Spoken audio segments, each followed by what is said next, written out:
बिस्मिल्लाहिर्रहमानिर्रहीम। अस्सलाम वालेकुम।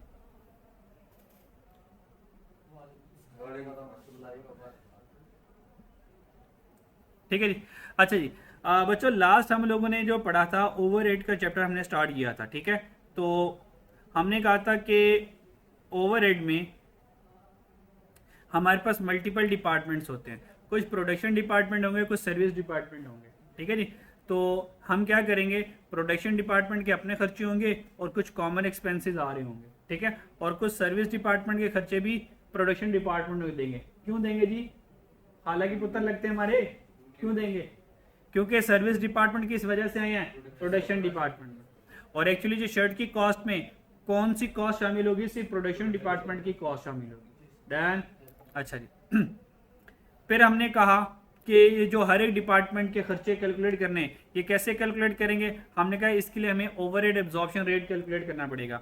फिर हमने पढ़ा ओवरहेड एब्जॉर्प्शन रेट किस बला का नाम है? हमने कहा ये एक प्री डिटर्मिन रेट है जो हम start of the year calculate करते हैं बजटेड इंफॉर्मेशन को कैलकुलेट करने के लिए। OAR क्या है? एक एस्टिमेटेड रेट है, एक अंदाजा रेट है। और OAR के मुख्तलिफ नाम क्या है? अप्लाइड एफर्ट रेट कहते हैं, बजटेड रेट कहते हैं, एलोकेशन रेट कहते हैं, एस्टिमेटेड रेट कहते हैं। ये चारों नाम बच्चों आप लोग याद रखोगे। और इसका फेमस नाम क्या है? Overhead absorption rate.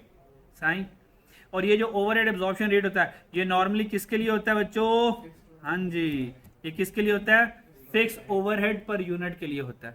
देन अच्छा जी, इसको जरा कलरफुल कर लें, कीमती बंदा है हमारा। ठीक है, अच्छा जी आगे चलते हैं। फिर हमने कहा अच्छा OAR की बेस के ऊपर हमने डिपार्टमेंट की ओवरहेड कैलकुलेट करना है। पर मसला ये OAR कैसे कैलकुलेट करें? हमने कहा OAR का फॉर्मूला होता है total budgeted fix FY divide by total budgeted activity कर लो या टोटल बजटेड बेस कर लो। एक्टिविटी भी कर सकते हैं, अगर कभी किसी किताब में एक्टिविटी का वर्ड पढ़ लें तो इसका मतलब वो भी सही है। तो एक्टिविटी भी लिख लेता हूं मैं, टोटल बजटेड एक्टिविटी या टोटल बजटेड बेस। कोई टेंशन? अच्छा, इसका मतलब अगर सारे फॉर्मूले को जनरलाइज करें तो क्या बना था?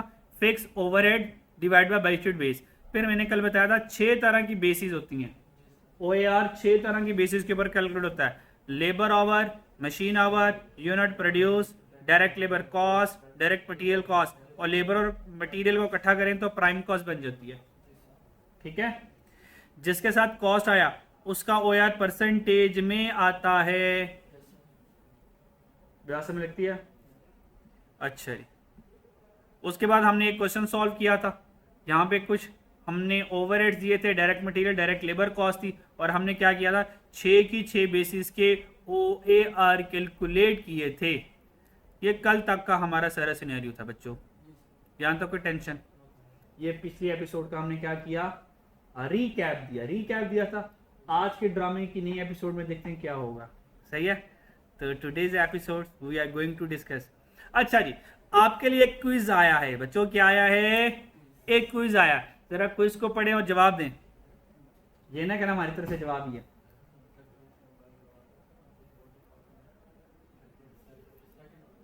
जी कहता what do you think which OAR is better?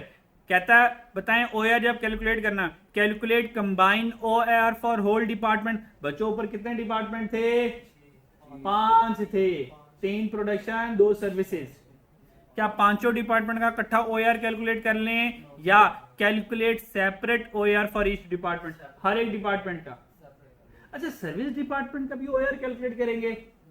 नहीं करेंगे। ओह नहीं करेंगे, सर्विस डिपार्टमेंट का OAR नहीं होता।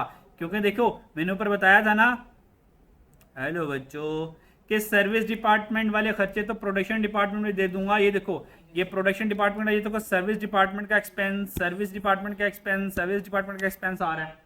तो सर्विस डिपार्टमेंट का OAR नहीं होगा सर। OAR किसका होगा? OAR किसका होगा? सिर्फ प्रोडक्शन डिपार्टमेंट का होगा। क्या बात समझ लग गई? चलेंज। अब अगली प्रॉब्लम पे चलते हैं। सर वो जो कुछ कॉमन खर्चे थे, जैसे बिजली का बिल सारे प्रोडक्शन वाले इस्तेमाल करेंगे? क्या बिजली का बिल सारे सर्विस डिपार्टमेंट वाले इस्तेमाल करेंगे? अब ये जो बिजली का बिल कौन सा डिपार्टमेंट कितने इस्तेमाल कर रहा है। सर क्या ये प्रॉब्लम है? ये प्रॉब्लम है। तो हर एक डिपार्टमेंट को कितना कितना बिजली का बिल देना है। सर इस कॉन्सेप्ट को कहते हैं प्राइमरी अपॉर्शनमेंट। क्या कहते हैं? Primary apportionment. अच्छा, जो रेंट होगा पूरी फैक्ट्री का, अब पूरी फैक्ट्री में प्रोडक्शन डिपार्टमेंट भी है, पूरी फैक्ट्री में सर्विस डिपार्टमेंट भी है, तो पांचों को रेंट क्या करना है? अपोर्शन करना है। पांचों को रेंट अपोर्शन करना है। कितना डिपार्टमेंट कितना रेंट कंज्यूम कर रहा है? सर इसके लिए हमें क्या करनी पड़ेगी? प्राइमरी अपोर्शनमेंट करनी पड़ेगी। तो प्राइमरी अपोर्शनमेंट है क्या? All common efforts are apportioned to all production department and service department using a reasonable basis। जितने भी कॉमन खर्चे हैं, मान लें अभी मैंने सवाल करवाया कि कॉमन खर्चे हैं सारे के सारे, इन सारे कॉमन खर्चों को रिपेयर से लेके अदर ओवरहेड्स तक, इन सारे कॉमन खर्चों को अगर मैं पीडीज में, PD stand for production department और SD stand for service department, अगर मैं सारे के सारे कॉमन खर्चों को, सारे के सारे कॉमन खर्चों को बांट दूं पीडीज में और एसडीज में, तो इसको बांटने को कहते हैं प्राइमरी बांटना, प्राइमरी अपोर्शनमेंट। डन। तो बच्चों अभी हमारा टॉपिक क्या है? Allocation and apportionment. बच्चों क्या है? Allocation and apportionment. ये एलोकेशन एंड अपोर्शनमेंट पे हम दोबारा आ गए। डन। अच्छा जी, तो सबसे पहले वाली अपोर्शनमेंट को क्या कहते हैं? Primary apportionment. प्राइमरी अपोर्शनमेंट है क्या? सारे कॉमन खर्चों को पीडीज में और एसडीज में बांटना। This is called primary apportionment. Done. अच्छा, और किस बेसिस पे बांटने वाले हैं? किस बेसिस पे बांटने वाले हैं? Using a reasonable. अब यहां पे यूजिंग अ रीजनेबल बेसिस क्या है? सर ये बेसिस कौन सी है? क्या OAR कैलकुलेट करने की बेस है या अपोर्शनमेंट के लिए बेसिस है? सर ये अपोर्शनमेंट है। अब यहां पे वो 6 बेसिस नहीं आएंगी, यहां पे हर एक एक्सपेंस की अपनी नेचर की बेस आएगी। क्या ये OAR की बेस है? नहीं, ये तो अपोर्शनमेंट के लिए रीजनेबल बेसिस है।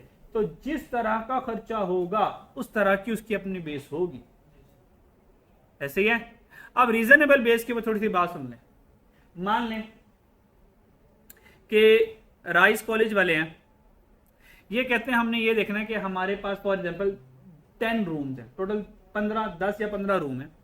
हम रूम नंबर 10 की, जो रूम नंबर 10 है उसमें पूरे दिन में जो एसी चलता है वो कितनी कॉस्ट करता है पर डे।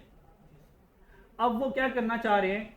एक दिन रूम नंबर 10 में जो एसी चलता है उसकी कॉस्ट कैलकुलेट करना चाह रहे हैं। ठीक है, जो रूम नंबर 10 में जो एसी चल रहा है उसकी कॉस्ट कैलकुलेट करना चाह रहे हैं। अब बताएं वो कौन सी रीजनेबल बेस के ऊपर इस एसी की कॉस्ट कैलकुलेट करें। मैं ऑप्शन आपको देता हूं, यानी कि वो एसी की कॉस्ट कैलकुलेट करेंगे नंबर ऑफ स्टूडेंट्स के ऊपर। भाई ज्यादा स्टूडेंट्स होंगे एसी की कॉस्ट ज्यादा आएगी, कम स्टूडेंट होंगे एसी की कॉस्ट कम आएगी। एक कॉलेज वालों का अंदाजा ये है कि हम एसी की कॉस्ट कैलकुलेट करते हैं नंबर ऑफ स्टूडेंट्स के ऊपर। डन। अच्छा, दूसरा उन्होंने कहा कि हम एसी कॉस्ट कैलकुलेट करते हैं नंबर ऑफ लेक्चर्स पर, नंबर ऑफ लेक्चर पर, कि उस क्लास में 2 लेक्चर होते हैं, 3 लेक्चर होते हैं या 4 लेक्चर होते हैं। एक उन्होंने कहा ये करते हैं। ठीक है। अच्छा जी, फिर एक और लिख रहा हूं, number of days. Number of days कितने दिनों में, कितने दिन तक क्लास होती है। अगर हम वीकली कैलकुलेशन करते हैं नंबर ऑफ डेज, क्या वीक में 5 दिन क्लास होती है, 6 दिन क्लास होती है, 4 दिन होती है, 3 दिन होती है। तो नंबर ऑफ डेज के ऊपर वो एसी कैलकुलेशन करना चाह रहे हैं। मान ले कि हम पर डे कैलकुलेशन कर रहे हैं, तो पर डे में नंबर ऑफ डेज मान ले फिलहाल नहीं आ रहा। ठीक है। अच्छा, तीसरी बेस हमने कैलकुलेट कर ली number of hour AC used. तीसरी बेस क्या आ गई? Number of hour AC used. AC use कितने घंटे हुआ, बताएं। एसी की कॉस्ट कैलकुलेट करने के लिए इन तीनों में से कौन सी बेसिस रीजनेबल है? Number of hour AC use. Sir अगर एसी की कॉस्ट कैलकुलेट करनी है कि एसी जो चलता है कितनी कॉस्ट करता है, तो हम ये देखें ना कितने घंटे एसी चलता है। हो सकता है नंबर ऑफ स्टूडेंट्स है, बच्चों जब हमने एसी चलाना है, एक बच्चे बैठे हों, 10 बैठे हों, 50 बैठे हों, क्या फर्क पड़ता है? अच्छा हाँ, इसकी एक लिमिटेशन है, पर ये बात दूर चल जाएगी। हाँ, अगर क्लास पूरी की पूरी फिल हो गई है, फिर हो सकता है एक एसी से काम ना करे, ऐसे फिर हमें 2 एसी लगाने पड़ेंगे, वो अलग बात है। लेकिन अगर 10 बच्चे बैठे, नॉर्मल सी क्लास है, 10 बच्चे बैठे हो तो भी एसी चलना ही चलना है, 20 बच्चे बैठे हो तो भी एसी चलना ही चलना है। अच्छा, नंबर ऑफ लेक्चर्स के ऊपर हो सकता है लेक्चर हो रहा हो और कूलिंग ज्यादा होने की वजह से हमने एसी बंद रखा हो। अब लेक्चर तो है पर एसी नहीं चल रहा, तो एसी की कॉस्ट किससे सूटेबल होगी? Number of AC, number of hour AC use. This is the reasonable, ये रीजनेबल बेस। क्या मेरी बात समझ आ गई? आपको समटाइम ना एक से ज्यादा बेसिस गिवन कर देगा, हो सकता है एक से ज्यादा बेसिस भी सही हो, एक से ज्यादा बेसिस भी सही हो। तो आप लोगों ने कौन सी बेस सिलेक्ट करनी है? जो रेलिवेंट होगी, जो रेलिवेंट होगी। अच्छा, अगर रेलिवेंट बेस गिवन ना हो तो क्या करेंगे सर? उससे रेलिवेंट ढूंढ लेंगे, यानी कि उससे कम हैसियत वाली ढूंढ लेंगे। किसी न किसी बेसिस के ऊपर तो अपॉर्चुनिटी करनी है ना। ये है रीजनेबल बेस का मतलब। मेरी बात समझ आ गई? अच्छा, अब ये जो रीजनेबल बेस है, ये रीजनेबल बेस है, इसके ऊपर कौन कौन सी रीजनेबल बेस हो सकती है? अब रीजनेबल बेस के ऊपर पहले बात कर लेते हैं, फिर प्राइमरी के बाद सेकेंडरी अपॉर्चुनिटी सिखाता हूं। नंबर 1 आ जाए रीजनेबल बेसिस। कुछ रीजनेबल बेसिस मैंने आपके साथ शेयर करता हूं ताकि थोड़ा सा आपको आइडिया हो जाए। और मोस्टली जब एग्जाम क्वेश्चन आप करेंगे, पास भी करेंगे, यही बेसिस एग्जाम में आ रही हूँ नॉर्मली, ठीक है? अच्छा जी, अगर ये क्या है? Factory overhead expenses, this is the common expenses, this is the, ये हमारे पास कॉमन एक्सपेंसेस है। ये कॉमन एक्सपेंसेस को क्या हो गया, ये किधर शेयर करने चले गए? ये हमारे पास आ गया कॉमन एक्सपेंसेस, ठीक है बच्चों? अब कॉमन एक्सपेंसेस की ये हमारे पास है सूटेबल बेस। ये क्या है? ये नीचे जो गिवन है ये सूटेबल बेसिस है। ये क्या है? ये सूटेबल बेसिस है हमारे पास, ठीक है? क्लियर? अच्छा जी, अगर डेप्रिसिएशन ऑफ एसेट आ जाए, एसेट की डेप्रिसिएशन प्रोडक्शन डिपार्टमेंट 1 को, प्रोडक्शन डिपार्टमेंट 2 को, 3 को, तीनों में मैंने डेप्रिसिएशन ऑफ एसेट बांटनी है। सर किस बेस के ऊपर बांटूंगा? कॉस्ट ऑफ एसेट पर, यानी कि वैल्यू ऑफ एसेट पर। डेप्रिसिएशन जब हम चार्ज करते हैं बच्चों, बिल्डिंग का एरिया कितना है, इसके ऊपर आप अकाउंटिंग में डेप्रिसिएशन चार्ज करते हो या कॉस्ट के ऊपर कैलकुलेट करते हो? कॉस्ट के ऊपर हो ना। सर इतनी मालियत की बिल्डिंग है, इतनी मालियत की मशीनरी, इतनी मालियत की व्हीकल है, क्या ख्याल है? तो डेप्रिसिएशन किसके ऊपर कॉस्ट कैलकुलेट करेंगे? कॉस्ट के ऊपर। मेरी बात समझ आ रही है? अच्छा जी, मान लें कि एसेट में मशीनरी है, एसेट में क्या है? मशीनरी है। अब मशीनरी के 2 बेसिस दे दी, एक मशीन की कॉस्ट गिवन कर दी और एक मशीन आवर गिवन कर दी है। बताइए इनमें से सूटेबल बेस कौन सी होगी? डेप्रिसिएशन ऑफ मशीन के लिए कॉस्ट हो। क्या मेरी बात समझ आ रही है? नहीं समझ आ रही? अगर डेप्रिसिएशन ऑफ एसेट में सर डेप्रिसिएशन ऑफ क्या आ गया? डेप्रिसिएशन क्या आ गया? मशीन। और डेप्रिसिएशन ऑफ मशीन के लिए उसने हमें 2 बेसिस गिवन कर दी। Number 1 cost of machine, number 1 cost of machine given कर दिया। सेकंड उसने हमें मशीन आवर गिवन कर दिए। हालांकि दोनों सूटेबल हैं, दोनों क्या हैं? इसके लिए सूटेबल बेसिस हैं, पर हम बेस्ट कौन है इनमें से? इनमें से बेस्ट कौन है? सर कॉस्ट ऑफ मशीन है, कॉस्ट ऑफ मशीन है। अच्छा, डेप्रिसिएशन ऑफ मशीन के लिए कॉस्ट ऑफ मशीन है। मान low cost of machine given नहीं है, अब हम क्या करेंगे? सर मशीन आवर इस्तेमाल कर लेंगे, मशीन आवर इस्तेमाल कर लेंगे। सही है? क्लियर? मेरी बात समझ आ रही है? और अगर मशीन आवर भी गिवन ना हो, बहुत ही बुरा केस आ जाए, फिर हम कहेंगे खुद ही कर लो। फिर क्या ख्याल है? अगर तुम हमें कुछ प्रोवाइड ही नहीं कर रहे मशीन से रिलेटेड, तो भाई हम कैसे बांटे? ठीक है? अच्छा, मान लें कि मशीन आवर भी गिवन नहीं है, तो फिर क्या करेंगे? जो मशीन रिलेटेड इंफॉर्मेशन कोई भी नजर आ रही होगी ना, उस बेस के ऊपर बांट देना। सही है? नहीं तो अजम्पशन लेना कि I am assuming this, for the depreciation of machine apportionment. मैं ये वाली बेस अज्यूम कर रहा हूँ, असम्पशन ले लेंगे, ऑप्शन होती है हमारे पास क्वेश्चन में असम्पशन लेने की। मेरी बात समझ लग गई? चला जी, अगर एसेट की इंश्योरेंस हो रही है तो cost repair and maintenance of asset, repair and maintenance of asset. अगर एसेट की रिपेयर और मेंटेनेंस है तो कॉस्ट के ऊपर करेंगे, लेकिन अगर मशीन की रिपेयर एंड मेंटेनेंस है, मशीन की रिपेयर एंड मेंटेनेंस है, वो कॉस्ट के ऊपर नहीं करेंगे। वाई बता सकते हो? अगर एसेट की, एसेट में बिल्डिंग आ गया, प्लांट आ गया, नॉर्मल बिल्डिंग हम मिलते हैं एसेट में, repair and maintenance of building. अगर एसेट की रिपेयर एंड मेंटेनेंस है तो कॉस्ट देंगे। अगर मशीन की रिपेयर एंड मेंटेनेंस होगी और अब उसने, मान लें अब वाला केस ये है कि मशीन की मेंटेनेंस की बारी आई और उसने कॉस्ट ऑफ मशीन भी गिवन कर दी, मशीन आवर भी गिवन कर दिया। अब इन दोनों में से किसको इस्तेमाल करेंगे? मशीन आवर, क्योंकि रिपेयरिंग का ताल्लुक पैसों से नहीं है, कितनी मशीन चलती है, ये हमारे पास कॉस्ट ऑफ मशीन नहीं आएगी। मशीन आवर तय करेगी कितनी रिपेयर होनी है। मान लें आपने 2 लाख की मशीन ली, मशीन चलाई नहीं, रिपेयरिंग की जरूरत पड़ेगी? और बोलो नहीं पड़ेगी।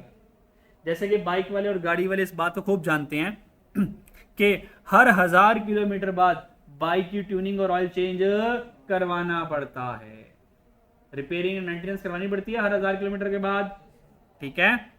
और मान लो अपने 1000 किलोमीटर बाइक चलाई नहीं तो रिपेयरिंग करवाओगे, मेंटेनेंस करवा, सारी जरूरत नहीं है ना।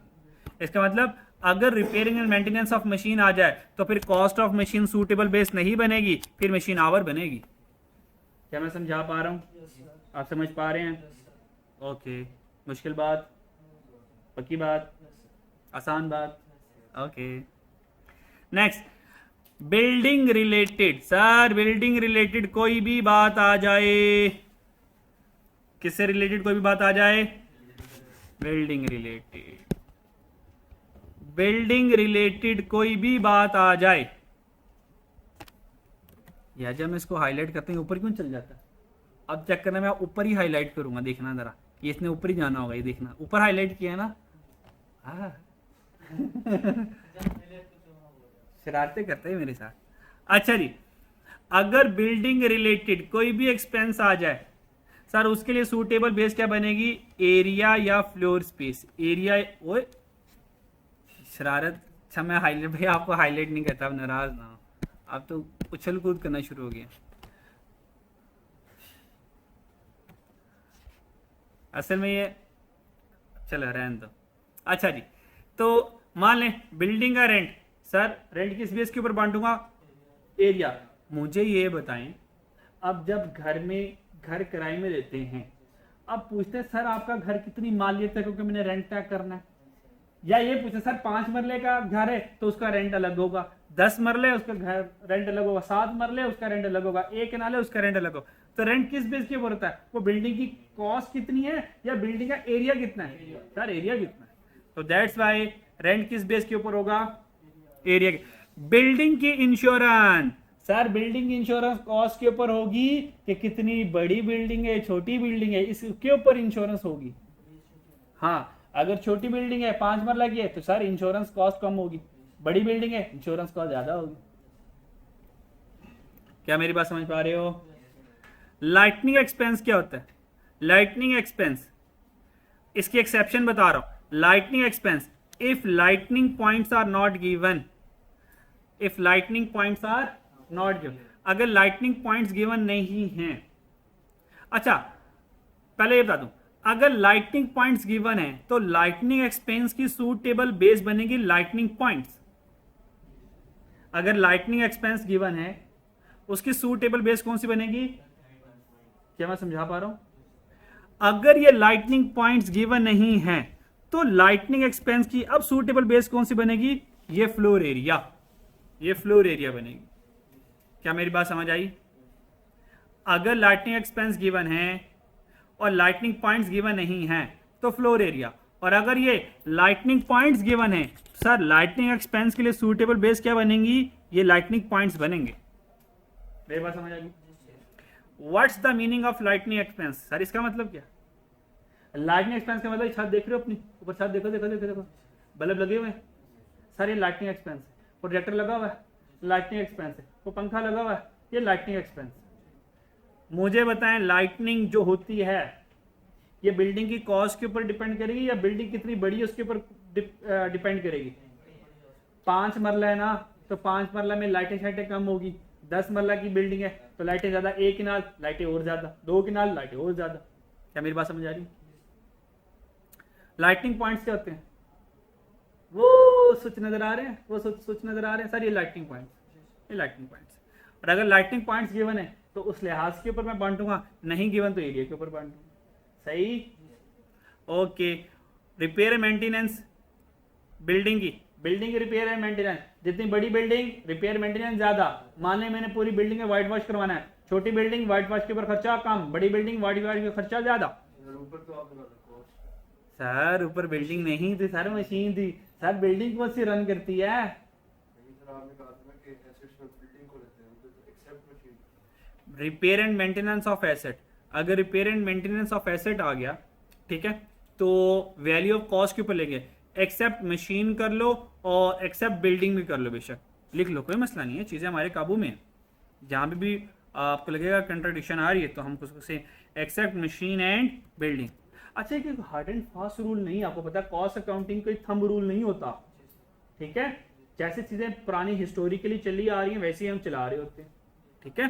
तो इसमें वेरिएशन आ जाए, ठीक है। और अगर आप कोई सूटेबल बेस करीब करीब ले लोगे और आपको अपनी बात को सपोर्ट कर दोगे तो ठीक है, आइटम उसको वैलिड समझेगा, ठीक है। तो बिल्डिंग कर लो, कोई भी एसेट हो एक्सेप्ट मशीन एंड बिल्डिंग तो उसको कॉस्ट पे लेंगे। अगर बिल्डिंग की रिपेयर एंड मेंटेनेंस आ जाए, तो लॉजिकली सोचो थोड़ा सा, आपने बिल्डिंग को रिपेयर करना है, बिल्डिंग कितनी कॉस्ट की, इस बेस के ऊपर व्हाइट वॉश वाले पैसे लेगा, कितने कमरे करवाने हैं उतने उसके हिसाब से पैसे लेगा, कितने कमरे करवाने हैं ना। थोड़े कमरे होंगे थोड़े पैसे बनेंगे, ज्यादा कमरे होंगे ज्यादा पैसे बनेंगे। तो that's why repair and maintenance of building area. Cleaning expense, पूरी फैक्ट्री को धोना है, साफ करना है, एरिया के ऊपर। डेप्रिसिएशन एक्सपेंस किसके ऊपर? अच्छा, डेप्रिसिएशन ऑफ एक्सपेंस ऊपर भी लिखा हुआ है, डेप्रिसिएशन ऑफ एसेट कॉस्ट। ये डेप्रिसिएशन ऑफ एक्सपेंस यहां से मैं उड़ाने लगा हूं। डेप्रिसिएशन किसके ऊपर लेनी है बच्चों? डेप्रिसिएशन किसके ऊपर लेनी है? कॉस्ट के ऊपर लेनी है। लेकिन अगर कॉस्ट गिवन ना हो तो एरिया के ऊपर ले लें। प्रायोरिटी किसको देनी है? डेप्रिसिएशन के लिए प्रायोरिटी किसको देनी है?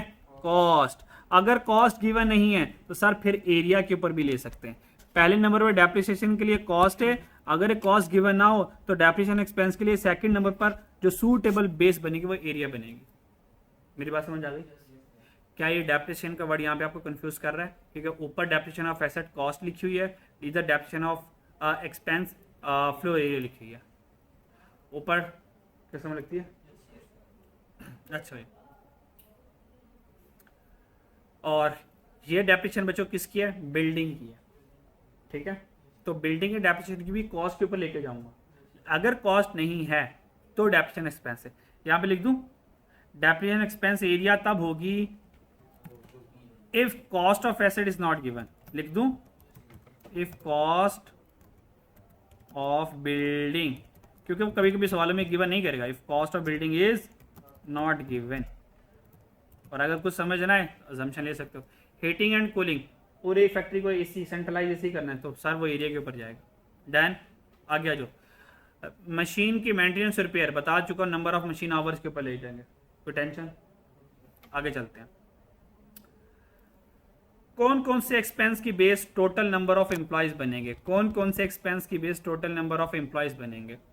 याद रखना, हर वो खर्चा, कौन सा खर्चा? हर वो खर्चा जिसमें इंसान इन्वॉल्व हैं। अगर इंसान इन्वॉल्व हैं तो बेसिस भी तो इंसान बननी चाहिए ना। मेरी बात समझ आ रही है? सुपरविजन कॉस्ट, सर सुपरविजन इंसानों की करनी है तो उसके लिए total number of employees. Labour welfare expense तो labour employees, labour insurance employees, indirect wages of indirect worker employees. Canteen में इंसान खाना खाएंगे, हॉस्पिटल में इंसान इलाज करवाएंगे, लीव इन कैश पेमेंट, छुट्टियों पर हम चले गए और पैसे भी ले लिए, इंसान छुट्टियों पर जाएंगे, मेडिकल इंसानों को चाहिए। तो जहां इंसान इन्वॉल्व हैं सर उनकी बेस नंबर ऑफ एम्प्लॉयज बन जाएंगे। अब यहाँ पे एक एक्सेप्शन आने वाली है, एक्सेप्शन आने वाली। एक सवाल में ऐसा होगा पास पेपर के एक सवाल में ऐसा होगा जहां पर हमें एक इनडायरेक्ट लेबर का एक्सपेंस को अपोर्शन करना पड़ेगा और हम टोटल नंबर ऑफ एम्प्लॉयज ढूंढ रहे होंगे, वो नज़र नहीं आएगा। हम इनडायरेक्ट एम्प्लॉयज ढूंढेंगे, वो भी नज़र नहीं आएगा। याद रखिएगा, डायरेक्ट वेजेस ये कभी भी अपोर्शनमेंट के लिए बेस नॉर्मली नहीं बनती है। सही है, क्योंकि डायरेक्ट वेजेस डायरेक्ट लेबर का एक्सपेंस है। क्योंकि इंसानों की एक्सपेंस को पोर्शन करने के लिए कोई इंसान वाली वैल्यू गिवन ही नहीं है, तो फिर मजबूरी के तहत हम डायरेक्ट वेजेस को एज अ बेस के तौर पर ले लेंगे। ये मजबूरी के तहत लेंगे। एक सवाल में ऐसा होगा, जब वो आएगा इंशाल्लाह को पता चल जाएगा। डन, आगे चलें। Power expenses, electric power.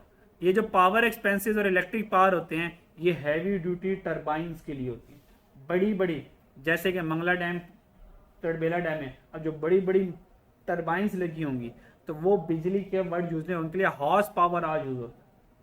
मान लें पेप्सी के बड़े बड़े प्लांट्स हैं, छोटी मोटी मशीनें, बड़े बड़े प्लांट्स हैं, जॉइंट प्लांट्स हैं, तो उनके लिए नॉर्मली बिजली इस्तेमाल नहीं होती, उनके लिए बड़े बड़े पावर स्टेशन चाहिए होते हैं। तो उनके लिए पावर एक्सपेंस, इलेक्ट्रिक पावर, ये वर्ड पावर के ऊपर फोकस कीजिएगा, तो उसके लिए हॉर्स पावर और यूज करेंगे। क्या यूज करेंगे? हॉर्स पावर और। डन। और आपको पता है लाइटिंग एक्सपेंस के लिए अगर लाइटिंग पॉइंट हैं तो ये यूज करेंगे, वरना लाइटिंग एक्सपेंस किस पे जाएगा? एरिया पर जाएगा। ये हमारे पास कुछ रीजनेबल बेसिस की मैंने आपको एग्जांपल दे दी। नॉर्मली इंशाल्लाह यही बेसिस आपकी काम आएंगी थ्रू आउट द चैप्टर को पढ़ने में। ये पूरी चैप्टर की समरी है बेसिस की। जरा नजर हमारे समय लगती है।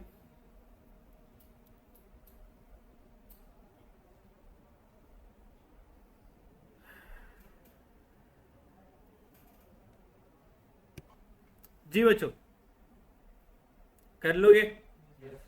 घर जाके अच्छे से करके आना है, तो कल मैं आपसे सुनूंगा, ठीक है? आगे चलते हैं जरा। तो समझ भी आ रही कि नहीं आ रही? अच्छा, तो हम कहाँ पे थे? हम एलोकेशन और अपोर्शनमेंट में थे। तो सबसे पहले प्राइमरी अपोर्शनमेंट पढ़ा। सर प्राइमरी अपोर्शनमेंट क्या होती है? सारे कॉमन खर्चों को पीडीज में और एसडीज में बांटना। कैसे बांटना? Using a reasonable basis. तो ये रीजनेबल बेसिस के ऊपर मैंने सारी आपसे बात कर ली। क्या रीजनेबल बेसिस हमारे दिमाग में बैठ गई? अच्छा, प्राइमरी अपोर्शनमेंट के बाद आती है सेकेंडरी अपोर्शनमेंट। कौन सी अपोर्शनमेंट?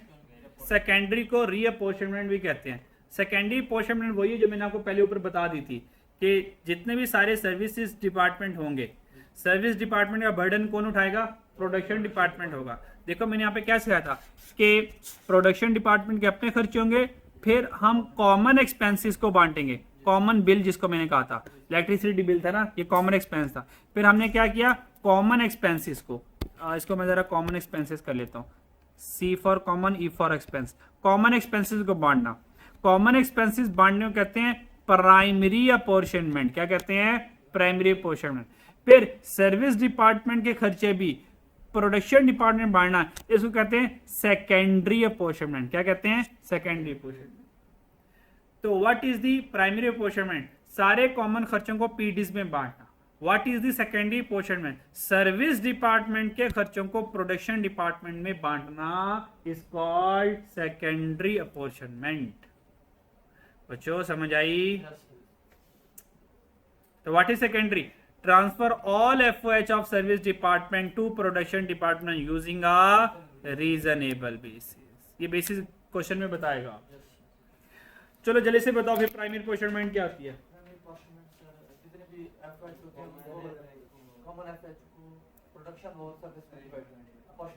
कॉमन एक्सपेंसेस को पीडीज में और एसडीज में बांटना। कॉमन अपोर्शनमेंट को, कॉमन एक्सपेंसेस को पीडीज में और एसडीज में बांटना, ये क्या हो गया? Primary apportionment. सेकेंडरी अपोर्शनमेंट क्या होता है?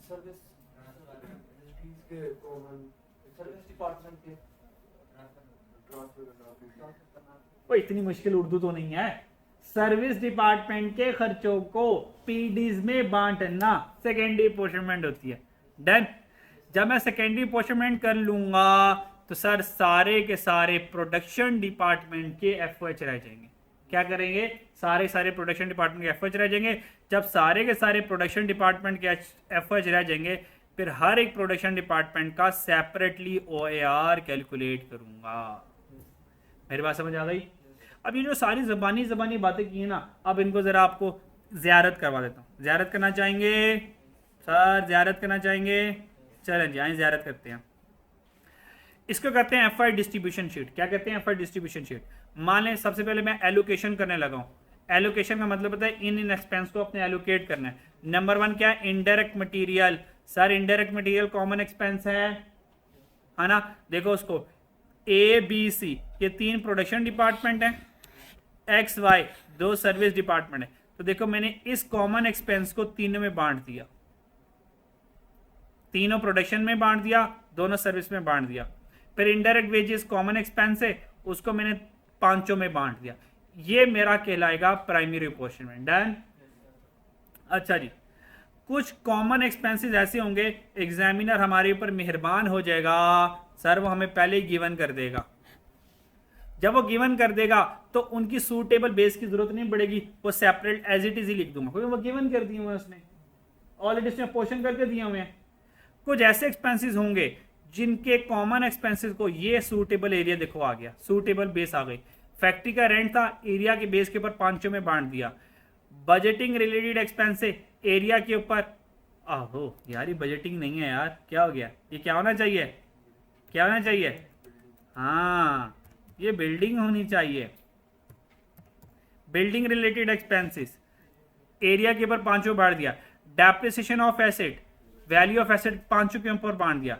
ये सारे एक्सपेंसेस पांचों पे बांटे जा रहे हैं, that's why it's called primary apportionment. ये मेरी प्राइमरी अपोर्शनमेंट। डन। अच्छा अब करना क्या है? सारे के सारे सर्विस डिपार्टमेंट एक्स का टोटल कर लिया, आ गया। सर्विस डिपार्टमेंट वाई का टोटल कर लिया, आ गया। यहां तो कोई टेंशन? कर लिया। ये एक्स का टोटल, ये वाई का टोटल कर लिया, ठीक है। इसी तरह प्रोडक्शन डिपार्टमेंट ए का टोटल कर लिया, प्रोडक्शन डिपार्टमेंट बी का टोटल कर लिया, प्रोडक्शन डिपार्टमेंट सी का टोटल कर लिया। यहां तो कोई टेंशन नहीं। ये जो सर्विस डिपार्टमेंट एक्स है ना, यहाँ पे जितने भी पैसे आएंगे देखो यहाँ से मैंने माइनस कर दिए, यहाँ से माइनस कर दिए, किसको बांट दिए? प्रोडक्शन डिपार्टमेंट ए को, बी को, सी को बांट दिया। तो देखो ये सर्विस डिपार्टमेंट का जितने भी खर्चे यहाँ से माइनस करने के बाद सर्विस डिपार्टमेंट 0 रह गया। फिर सर्विस डिपार्टमेंट वाई को माइनस कर दिया और ये सारा खर्चा किसमें बांट दिया? ए बी सी में, प्रोडक्शन में बांट दिया। तो देखो वाई भी क्या रह गया? 0 रह गया। दिस इज कॉल्ड सेकेंडरी या रीअपोर्शनमेंट। तो देखिए रीअपोर्शनमेंट मैंने क्या किया? सर्विस डिपार्टमेंट के खर्चों को पीडीज में बांट दिया। अब चेक करें पीडीज में खर्चे आ गए, पीडीज में खर्चे आ गए, प्राइमरी अपोर्शनमेंट का टोटल प्लस सेकेंडरी का ऐड करके ये टोटल एफओएच आ जाएंगे प्रोडक्शन डिपार्टमेंट के। ये जो आंसर आएगा ये क्या आएगा? टोटल प्रोडक्शन ओवरहेड आएंगे बच्चों, क्या आएंगे? Total production overhead. इसका नाम क्या होगा? Total production overhead. फिर इन टोटल प्रोडक्शन ओवरहेड को इनकी सूटेबल बेस से क्या करूंगा? डिवाइड कर दूंगा। अब बताएं ये सूटेबल बेसिस जो 3 है, इन 3 सूटेबल बेसिस में कौन कौन सी बेसिस आएंगी? जो ओएआर की बेसिस होंगी 6 बेसिस। सर यहां पे बेसिस में कौन आएगा? 6 बेसिस आएंगी यहां पे। और जब इस ओवरहेड एक्सपेंस को, ऊपर ओवरहेड का खर्चा है ना, उसको बेस से डिवाइड करूंगा तो इसका क्या आ जाएगा? ओएआर आ जाएगा। प्रोडक्शन डिपार्टमेंट ए का ओएआर आ जाएगा, यहां से बी का ओएआर आ जाएगा, यहां से सी का ओएआर आ जाएगा। ये सीन चलना है सर, और ये हमारा फाइनल आंसर हुआ करेगा। ये सारी कहानी सुना दी आप लोगों को। क्या मेरी बात समझ आई? दोबारा समझाऊं ये ओके? एक मत पर दोबारा समझाऊं ये ओके? पक्की बात है? जल्दी से अपने आप को कहानी सुनाओ जल्दी से, पर आगे लेके चलता हूँ। जल्दी से रिवाइज कर लें। और अभी कि अभी आपने मुझे सारी कहानी सुनानी है ताकि क्लास में इंश्योर हो जाए आपको चीज़ें आ गई हैं, ठीक है? तो ऐसे मैंने छोड़ना नहीं है कि आ गया तो आ गया, आप लोग मुझे सुनाएंगे ये भी। अच्छा जी, डन बच्चों?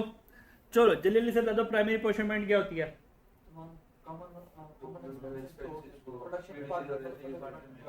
प्रोडक्शन को पीडी कह दो, काफी है। सेकेंडरी अपोर्शनमेंट क्या है? जब मैं सर्विस डिपार्टमेंट को पीडी से बांट दूंगा तो सर्विस डिपार्टमेंट 0 हो जाएंगे। अब टोटल क्या आ जाएंगे? प्रोडक्शन डिपार्टमेंट के एक्सपेंसेस। अगर मुझे ओएआर तक पहुंचना है तो उन प्रोडक्शन डिपार्टमेंट के जो एक्सपेंसेस होंगे उनके साथ क्या सलूक करूंगा? हाँ उनको 6 बेसिस में से एक रेलिवेंट बेस के ऊपर डिवाइड करूंगा तो सर ये OAR तीनों का आ जाएगा। ये जो प्रोडक्शन डिपार्टमेंट के टोटल ओवरहेड्स है ना, इनको जब ये वाली बेसिस से डिवाइड करूंगा, ये वो OAR की 6 बेसिस है। ऊपर वाली बेसिस अलग है सर, ये वाली बेसिस अलग है, ये बात याद रख लोगे। चलो आओ जरा कीमती कीमती बात पढ़ते हैं। एग्जाम नोट में कह रहा है direct material and direct labour cost is not distributed to any department because they are not common expenses. Sir direct material direct labour ये एफएच के एक्सपेंसेस नहीं है, तो नलाइको इसको गलती से बांट ना देना। वो गिवन करेगा सवाल में, वो करेगा और आपका दिल करेगा इसको बांट दे, और आपने एग्जाम नोट पढ़ा होगा ना। और वैसे भी कॉमन सेंस इस्तेमाल करो कि हम तो एफओएच की डिस्ट्रीब्यूशन शीट बना रहे हैं ना सर, मटेरियल लेबर एफओएच होता है? नहीं होता। आगे, if direct material and direct labour cost are given in SD, उसने तो अखीर कर दी ये लफ्ज लिख के। अगर डायरेक्ट मटेरियल और डायरेक्ट लेबर एसडी में लिखा हुआ है और आपने ऊपर वाली बात याद की हुई थी, अच्छा यार डायरेक्ट मटेरियल डायरेक्ट लेबर अगर गिवन हो तो इसको इग्नोर मारना है, आपने इसको भी इग्नोर मार दिया, हालांकि इसको इग्नोर नहीं मानना। सर ये मैंने हाईलाइट किया हुआ है, अगर direct material direct labour, very very कीमती बात, ठीक है, अ बात which is to be written by using golden pen but I don't have, ठीक है, तो सुनहरी रूप से लिखने वाली बात है। अगर डायरेक्ट मटेरियल और डायरेक्ट लेबर कहां पे गिवन है? एस डी में गिवन है, then it will be a portion, तो हम उसको पोर्शन करेंगे because it is indirect expense for PDs. Sir PDs के लिए तो इनडायरेक्ट है। अगर direct material direct labour PDs में लिखा हुआ है वो इग्नोर मारना है, और अगर direct material direct labour SD में लिखा हुआ है, अगर एसडी में लिखा हुआ तो सर्विस डिपार्टमेंट का अपना, मान लें सर्विस डिपार्टमेंट में कैंटीन है ना, कैंटीन वाले ने आज सब्जी बनाई तो सब्जी डायरेक्ट मटेरियल हुआ, और कैंटीन में खाने पकाने वाला डायरेक्ट लेबर हुआ। भाई वो सर्विस डिपार्टमेंट के according direct material direct labour है, लेकिन प्रोडक्शन में तो शर्ट बन रही है, तो उस प्रोडक्शन के लिहाज से तो इनडायरेक्ट ही हुआ। अगर वो इनडायरेक्ट है तो सर वो एफओएच है। क्या बात समझ आई? डन? इस बात को संभाल लोगे बच्चों? ये सारा तैयार कर रहा हूं पास पेपर के लिए। जब ये वैरायटियां पास पेपर में आती है ना तो बच्चों के फ्यूज उड़ जाते हैं, तो दैट्स व्हाई मैंने पहले ही आपको सारी बातें बता दी ताकि पास पेपर के दौरान आप कंफर्टेबल रहे। देन फटका देंगे आप पास पेपर। चलें बच्चों, अच्छा जी, क्या बच्चों ये हमारे पास एफआई डिस्ट्रीब्यूशन शीट क्लियर हो गई? चलो जी, अब आगे कंसेप्ट पढ़ने से पहले सबसे पहले जरा आप एफआई डिस्ट्रीब्यूशन शीट की एक बेसिक सी प्रैक्टिस क्वेश्चन कर लेते हैं, ठीक है, ताकि ये डिस्ट्रीब्यूशन शीट बनते कैसे हैं और प्राइमरी अपॉर्चनमेंट कैसे हो रही होती है जरा ये देख लें। तो अभी हम एक क्वेश्चन करेंगे प्रैक्टिस क्वेश्चन प्राइमरी अपॉर्चनमेंट का, ठीक है। सेकेंडरी अपॉर्चनमेंट थोड़ा सा ट्रिकी काम है, वो इंशाल्लाह हम नेक्स्ट क्लास में पहले इसके रूल सीखेंगे, फिर हम एक प्रैक्टिस क्वेश्चन सॉल्व करेंगे। अभी हम चलते हैं प्रैक्टिस क्वेश्चन में, ठीक है। अच्छा, ये दो प्रैक्टिस क्वेश्चन है प्राइमरी अपॉर्चनमेंट। सर किसके? प्राइमरी अपॉर्चनमेंट के दो सवाल है, तो ये दो सवाल में से आसान सवाल मेरे से करवा लें, मुश्किल सवाल खुद कर लें। एग्री हैं? एग्री कर गए आप लोग? इतने अच्छे बच्चे हैं यार। अच्छा, ये क्वेश्चन नंबर 3 आसान है।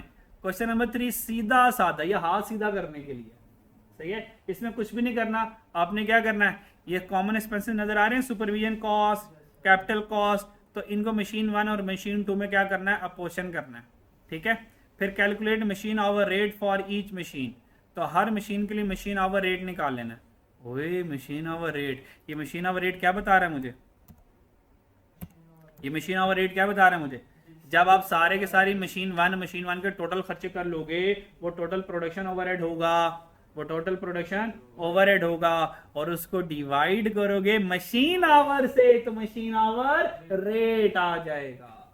ये इसने ओएआर दिया हुआ, उसने कैलकुलेट मशीन आवर रेट, ये क्या OAR on the basis of machine. Sir ये जो मशीन आवर लिखा हुआ है वो क्या कहना चाह रहा है ढक्के चुप्पे लफ्जों में? वो कहना चाह रहा है कैलकुलेट, खैर ये लिखा नहीं हुआ, यहाँ आपके सामने के लिए लिख रहा हूं, calculate OAR on the basis of, बोलो, machine hour, on the basis of machine hour.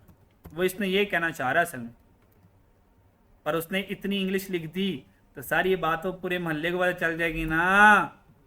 क्या ख्याल है? तो उसने क्या लिया, कैलकुलेट मशीन आवर रेट। तो मशीन आवर रेट में बच्चा कंफ्यूज हो जाएगा, ओ मैंने क्या करना है। तो कुछ भी नहीं करना, इसमें क्या करना है मशीन आवर रेट में बच्चों क्या करना है, total production overhead divided by total machine our, बस ये करना है। और टोटल प्रोडक्शन ओवरहेड कैसे आ जाएंगे, इन सारों को ऐड करके कर लोगे। ये तो आसान था, नन्ना मुन्ना सा सवाल, इसकी टेंशन नहीं है हमें। ये सवाल है थोड़ा सा ट्रिकी। ऑटम 5 2005 का पास पेपर का क्वेश्चन है, ठीक है, क्वेश्चन नंबर 4, ठीक है। तो ये क्वेश्चन अभी हम करते हैं, ठीक है।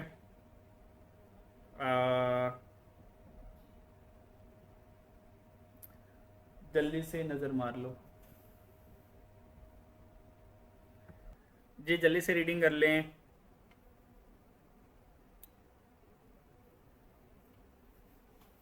जितना क्वेश्चन अच्छा रीड होगा उतना क्वेश्चन जल्दी सॉल्व होगा।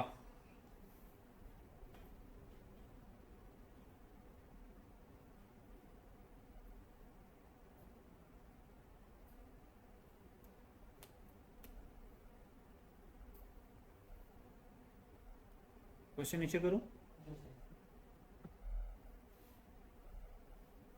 यहाँ पे क्वेश्चन खत्म हो जाता। 15 नंबर का सवाल आया था 2005 में। अगर आप 2005 में होते तो ये सवाल आपकी किस्मत में आता।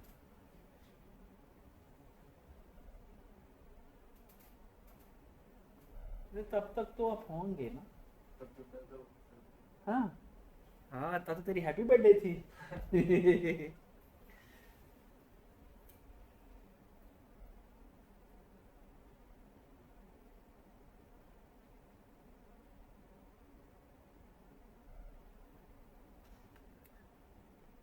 जी बच्चों, बस मेन नजर मार लें बच्चों, क्योंकि आपकी जिंदगी में पहली मरतबा सवाल आ रहा है और पहली मरतबा एफर्ट डिस्ट्रीब्यूशन शीट करने वाले ना, तो दैट से ये पूरा सवाल मैं ही करवाऊंगा ताकि आपको पता चल जाए एफर्ट डिस्ट्रीब्यूशन को कैसे सॉल्व करना है। अब चेक कीजिएगा मैं सवाल को कैसे पढ़ने वाला हूँ, ठीक है। अच्छा जी, जैसे मैंने क्वेश्चन को नज़र मारी, लिखा द फैक्ट्री ओवरहेड बजट, इसका मतलब मैन्युफैक्चरिंग कंपनी है जिसका ईयर एंड जून में हो रहा है, और ये क्या फैक्ट्री, सर क्या लिखा हुआ, फैक्ट्री ओवरहेड बजट है। ये फैक्ट्री ओवरहेड का बजट है। क्या सारे की सारी ये जो लिखा हुआ पैसों में लिखा हुआ है, पैसे, इसका मतलब ये ओवरहेड इन रुपीस है। याद है मैंने आपको क्लास में एग्जांपल करवाई थी जिसमें आप लोगों ने सारे ओवरहेड एक्सपेंसिव को इकट्ठा किया था और क्या लिखा था, total budgeted fix overhead, total budgeted fix overhead, ये वो है, ये टोटल फैक्ट्री के ओवरहेड्स है, ये बजटेड ओवरहेड्स हैं। कोई टेंशन? इसका मतलब टोटल ओवरहेड कितने आ गए, 5754,840 टोटल ओवरहेड्स आ गए। डन। अच्छा आगे चलते क्वेश्चन में। At present overhead are absorbed into the cost of company's product at 70% of direct labour wages. Direct labour wages कहता है ये जो ऊपर वाले सारे खर्चे बांटे थे ये किस बेस के ऊपर बांटे थे, 70% डायरेक्ट लेबर वेजेस। लेकिन कंपनी का मूड बदल गया, the company is considering changing to a separate machine overhead of absorption for each of its 4 different machine group. कहता है जो ऊपर उन्होंने कैलकुलेशन की थी वह डायरेक्ट लेबर आवर थी, पर हम चाह रहे हैं हर एक मशीन का सेपरेट मशीन आवर रेट आ जाए, सेपरेट मशीन आवर रेट आ जाए for each of it 4 different machine group. हर एक ग्रुप के अलग अलग machine hour rate, machine hour rate mean OAR per machine hour, वो ये कैलकुलेट करवाना चाह रहा है। 4 मशीन ग्रुप्स हैं ABCD, हर एक का अलग अलग OAR आ जाए on the basis of machine hour. क्या ये पता चलना चाहिए हमें? सर ये पता चलेगा तो सवाल हल करने में आसानी होगी। डन। 70% हमारे साल में इग्नोर्ड है, इसकी कोई हैसियत नहीं है। ये पुरानी बात है ना, एट प्रेजेंट, उसको हमारे गोली company is considering to changing to separate machine hour. हम 70% डायरेक्ट लेबर से मशीन आवर पर आ रहे हैं, तो अब हमें मशीन आवर की बेस के ऊपर कैलकुलेशन करनी है। इस सवाल में 70% का कोई काम नहीं है, straight forward, ignore it. Done. अच्छा इसका मतलब कह सकता हूं, अच्छा ओवरहेड के सवाल की निशानी हमेशा ये होगी, हमें हमेशा 2 कॉलम होंगे, सर कितने कॉलम होंगे? 2 कॉलम। एक कॉलम पैसों का होगा, दूसरा कॉलम रीजनेबल सूटेबल बेसिस के लिए होगा। अब बच्चे ना समटाइम इतने नन्हे मुन्ने मासूम होते हैं, उनको पता नहीं चलता यार रीजनेबल बेस का कॉलम कौन सा है, टेबल कौन सा है, और कॉमन एफएच का कॉलम कौन सा है, टेबल कौन सा है। तो याद रखिएगा, जो इंफॉर्मेशन पैसों में होगी इसका मतलब ये हमारे पास कॉमन एफओएच है, ये कॉमन एफओएच। तो कॉमन एफओएच को क्या करना है? अपोर्शन करना है। और ये जो सेकंड टेबल लिखा है, सेकंड टेबल लिखा है, अब जहां पे चेक करें machine maintenance hour, number of indirect worker, total number of worker, floor space, तो ये सारी किसके नाम है? ये बेसिस के नाम है। तो यहां पर ये हमारे पास सूटेबल बेसिस आ जाएंगे, ये सूटेबल बेसिस आ जाएंगे। मेरी बात समझ आ गई? अब इसका मतलब ये है, मुझे अगर हर एक मशीन आवर का ओआर कैलकुलेट करना है तो ए के सारे ओवरहेड, बी के ओवरहेड, सी और डी के ओवरहेड, चारों के टोटल ओवरहेड करूंगा और फिर उन सबको डिवाइड कर दूंगा किसके ऊपर? मशीन आवर के ऊपर। ये मशीन आवर आगे सर, ये मशीन आवर है ना, तो सबको क्या करूंगा? मशीन आवर की बेस के ऊपर डिवाइड कर दूंगा, तो ये ओआर पर मशीन आवर आ जाएगा। डन। कैलकुलेट सीधे कर लो, ठीक है? आप लोग कैलकुलेट करते हो या मैं ही करवा दूं पहले, या मेरे साथ साथ करना है? साथ साथ कर ले। चले, मैं सॉल्व आपसे ही करवाऊंगा, आपको सिर्फ एक डायरेक्शन दूंगा, सॉल्व मैं खुद करने वाला नहीं हूं। और रीजनेबल बेस, कौन सी बेस किसके लिए बनेगी ये भी मैं आपको बताने वाला नहीं हूं। डन बच्चों? एग्रीड? डील? हाँ डील कर लेते हैं। अच्छा जी, डील कर लेते हैं। चलिए,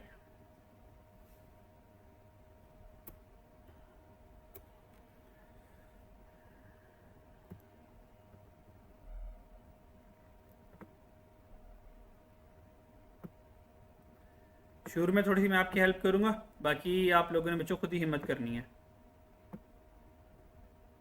डन बच्चों? चलें जी, आ जाए। हमारे पास ये क्वेश्चंस हैं, तो सबसे पहले आपने क्या लिखना है? कैट एलोकेशन करनी है। क्या करनी है? एलोकेशन करनी है, यानी कि यहाँ पे हम लिख देंगे एलोकेशन ऑफ एक्सपेंसेस।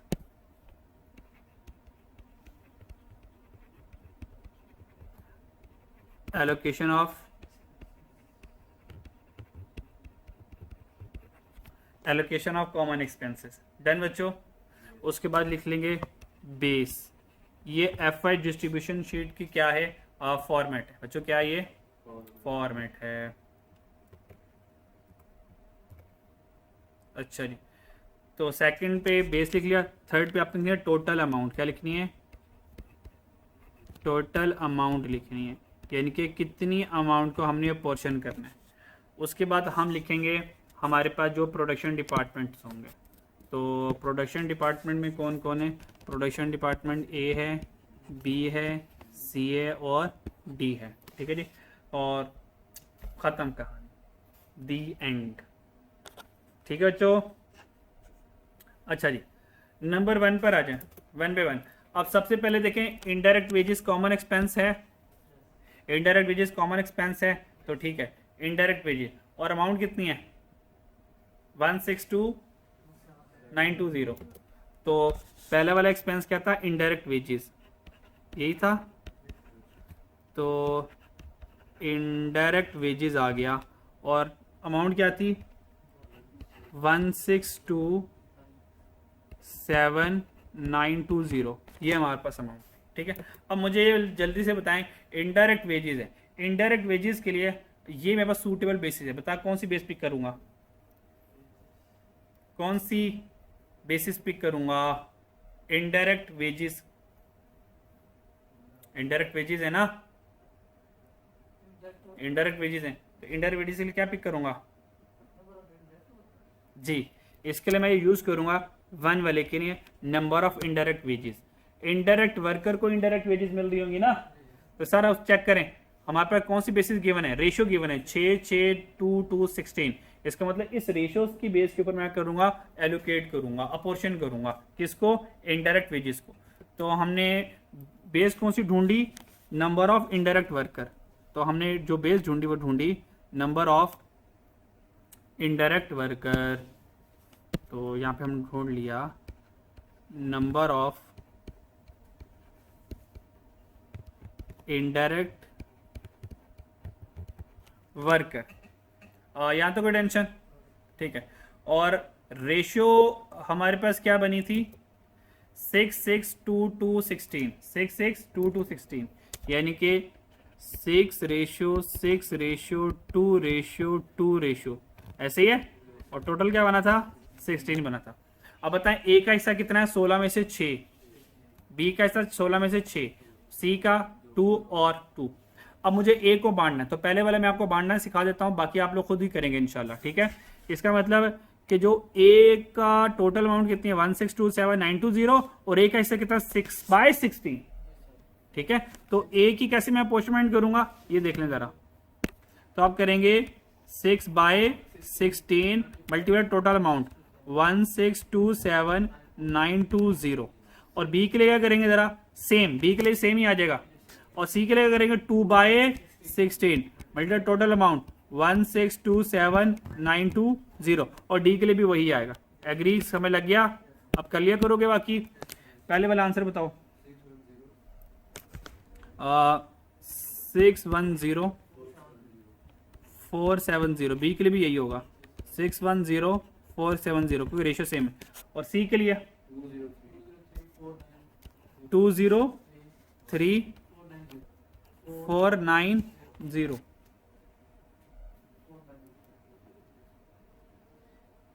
पक्की बात, ठीक है। और डी के लिए भी यही होगा 230, सॉरी 203 है 203,490। डन बच्चों, ये हमने क्या कर दिया अपोर्शन कर दिया इनडायरेक्ट वेजेस को। और ये हम बना रहे हैं एफओएच डिस्ट्रीब्यूशन शीट। ये क्या बना रहे हैं हम एफओएच डिस्ट्रीब्यूशन शीट बना रहे हैं। और यहां से हम क्या कैलकुलेट करना चाह रहे हैं हर एक डिपार्टमेंट का OAR on the basis of machine our, ठीक है। सेकंड एक्सपेंस देखिए बच्चों कौन सा है।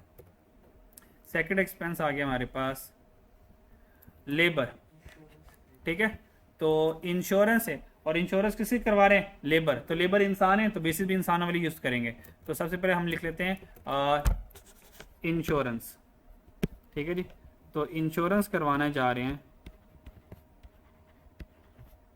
किसकी लेबर की, और अमाउंट कितनी है हमारे पास 114,240।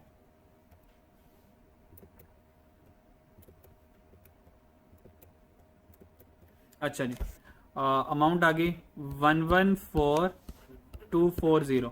अब जाएं रीजनेबल बेसिस पर। रीजनेबल बेसिस ढूंढे यहां से कौन सी है, क्या बनेगी जी बच्चों। इंश्योरेंस के आगे लेबर लिखा, जब लेबर लिख दिया तो अब हम इनडायरेक्ट वर्कर को पिक करेंगे या टोटल नंबर ऑफ वर्कर को पिक करेंगे। अब टोटल नंबर ऑफ वर्कर ज्यादा सूटेबल है, और अगर ये total number of worker given ना होता तो फिर हम इनडायरेक्ट ही कर लेते मजबूरी के तहत। अब उसकी रेशियो क्या है 26, 34, 15, 10, और टोटल रेशियो कितनी बन गई उसकी 85, यानी कि ए का हिस्सा क्या बनेगा 26 डिवाइडेड बाय 85 और multiply by total expenses, multiply by total expenses. यहां तक कोई टेंशन नहीं। इसका मतलब अब हम इसको किस बेस के ऊपर बांटने वाले हैं टोटल नंबर ऑफ वर्कर की बेस के ऊपर बांटने वाले हैं, ठीक है जी। अच्छा अब बांट लोगे, ठीक है, फिर डायरेक्ट मुझे आंसर बता दो 349,444। नेक्स्ट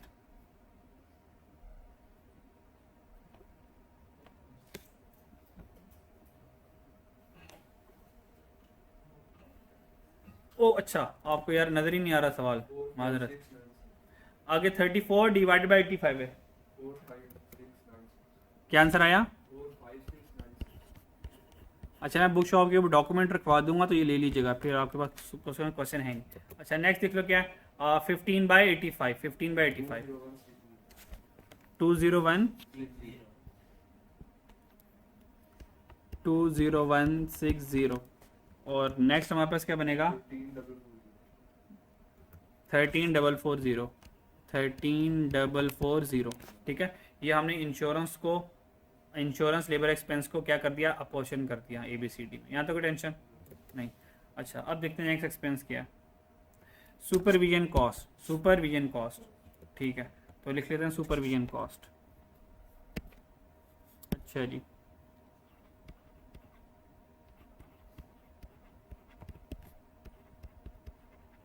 सुपरविजन कॉस्ट है कितनी है, 514080, 514080, ठीक है। अब ढूंढ लेते हैं इसकी सुपरविजन कॉस्ट। सर सुपरविजन इंसानों के ऊपर होगी, सुपरविजन इंसानों के ऊपर होगी, और सुपरविजन कॉस्ट 414। अब चलते हैं इसकी बेस ढूंढते हैं, इसकी बेस ढूंढते हैं। अब सुपरविजन कॉस्ट चेक करें, एग्जामिनर ने सुपरविजन कॉस्ट गिवन कर दी है, गिवन कर दिया, तो एग्जामिनर का बहुत शुक्रिया अदा करेंगे। सर क्या करेंगे, शुक्रिया अदा करेंगे, शुक्रिया लिखना देना भी एग्जाम में, ठीक है। एग्जामिनर बहुत शुक्रिया, अब यही लिख देंगे 159340, पहले क्या गया 159340, तो 159340, आगे क्या है 145471, 145471, तीसरा कौन है 111877, फिर कौन है 97392, तो हैं मैंने कोई मिस कर दिया यार, नहीं ठीक है 97392, and the last one is, ओ गलत हो गया यार, अच्छा 111, तो नहीं कोई मिस कर दिया, चार्ली वाला गलत हो गया, 111877 है, 159 हो गया, 145 हो गया, हाँ यहाँ पे 111 है, ऐसे ही है, इसको यहाँ नहीं आना, इसको यहाँ आना है, ठीक है। अच्छा जी, तो यहाँ पर क्या आना था 111877, 111877, ये हमारे पास आ गया, ठीक है। नेक्स्ट कॉमन एक्सपेंसेस देखते हैं बच्चों क्या है जी, मशीन मेंटेनेंस वेजेस है, मशीन मेंटेनेंस वेजेस है, आ जाए ज़रा, मशीन मेंटेनेंस वेजेस,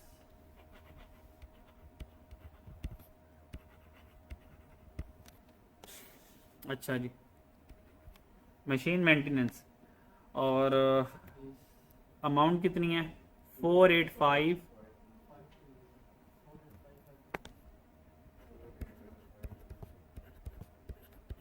ठीक है, ये हमारे पास आ गई। अच्छा जी, machine maintenance cost, machine maintenance wages, अब मशीन मेंटेनेंस वेजेस में सूटेबल बेस बताएं क्या है। अच्छा खुद से जबानी नहीं सोच लेना, जो गिवन है फिर उनसे सोचना है।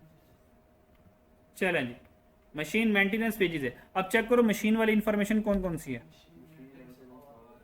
सर दो है ना मशीन से रिलेटेड, एक मशीन मेंटेनेंस आवर है, एक मशीन रनिंग आवर है, बताएं इन दोनों में से किसको यूज करूंगा। हाँ ऊपर मेंटेनेंस का एक्सपेंस है ना, चेक करो एक्सपेंस कौन सा है मेंटेनेंस का, तो आवर भी मेंटेनेंस के लेंगे, कितने 3000, 2000, 4000, 1000 और 10,000, यानी कि अगर मैं 1000 कॉमन ले लूँ तो क्या रह जाएगा 3, 2, 4, 1 और 10, तो बस यही इस्तेमाल कर लो बस, ठीक है। और ये कैलकुलेशन हिडन भी कर सकते हो, डायरेक्ट आप एक्सपेंस भी लिख दोगे, एग्जामिनर को पता चल जाएगा। तो मशीन मेंटेनेंस आवर, तो सूटेबल बेस क्या बन गई, मशीन मेंटेनेंस आवर,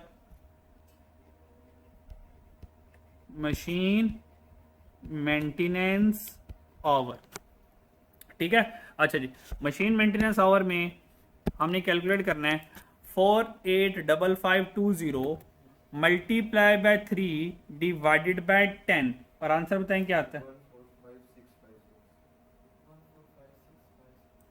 अच्छा जी, आंसर आ गया 145,656। सेकंड वाला आता है 2/10 से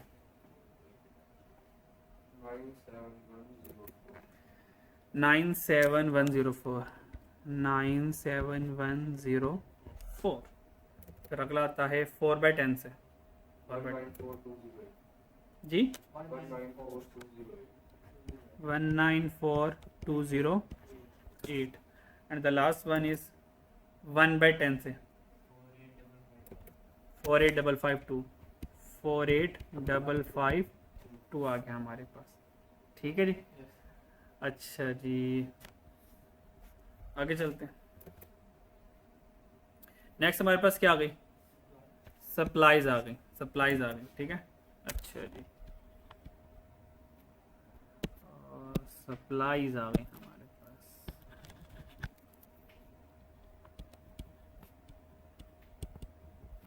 आज बच्चे आए नहीं यार, गुड।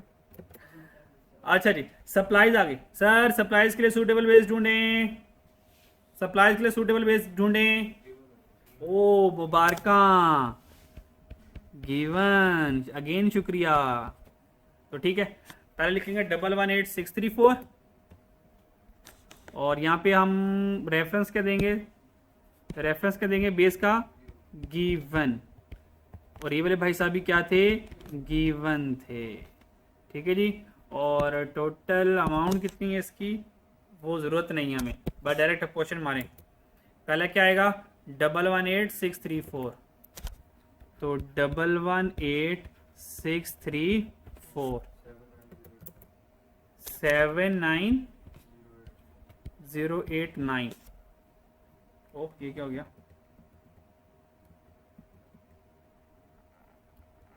अच्छा जी 79089 and the third one is 19772, तो आ गया 19772 and the last one is 39545, तो 39545। ठीक है ये हमारे पास सप्लाईज होगी।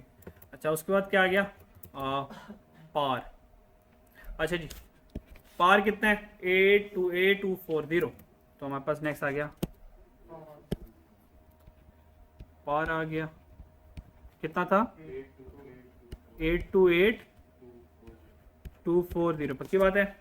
अच्छा अगर पार आ जाए तो सर उसके लिए क्या था horse power hour, horse power hour. तो हॉर्स पावर आवर कितनी 55,000 27 8,000 15,000 1,05,000, तो 330 कॉमन ले लो। क्या कर लो बच्चों 330 कॉमन ले लो, तो 330 कॉमन क्या है 55 27 8 15 और 105, यानी कि ए का शेयर क्या बनेगा 55 डिवाइडेड बाय 105। ठीक है अच्छा जी तो इसके लिए हमने सूटेबल बेस के यूज कर ली हॉर्स पावर और हॉर्स पावर और। ठीक है चलें जी and the first answer is 433,840। Second वाला oh sorry 27 by 27 divide by 105, 27 divide by 105 212,976 और तीसरे वाला है 63104 and the last one is 15 divide by 105 118320 ये हमारे पास पार हो गया। नेक्स्ट एक्सपेंस देखें क्या हमारे पास टूलिंग कॉस्ट, टूलिंग कॉस्ट